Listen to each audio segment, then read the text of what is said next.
Крајот на септември Источна Македонија ќе го добие првиот старски дом.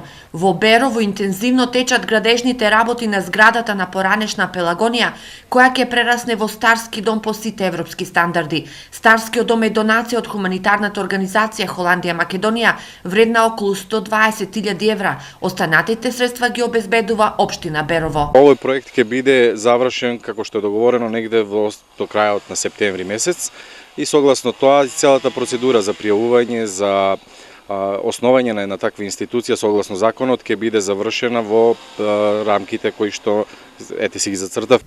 Во овој временски период треба да заврши првата фаза, а доколку Берово го положи испитот, од Холандија најавуваат продолжување на инвестициите, што ќе значи изголемување на капацитетот и содржината на старскиот дом. Во првата фаза проектот предвидува сместување на 15 лица, и што мислам дека е една бројка која што можеби и нема да ги задоволи потребите, ако го имаме предвид сместувањето на вакви институции, дека од Скопје па во цела Источна Македонија воопшто и нема еден таков дом за згрижување на стари лица.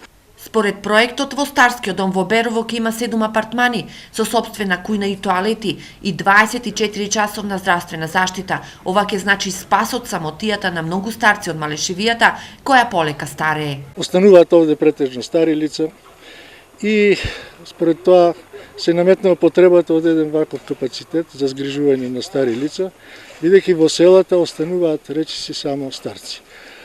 Па и во Берово повеќе се стари лица отколку млади. Инаку во моментов во Македонија има 620 легла во приватните и 4 јавни старски домови. Беровскиот старски дом ќе биде прво сопственост на општина.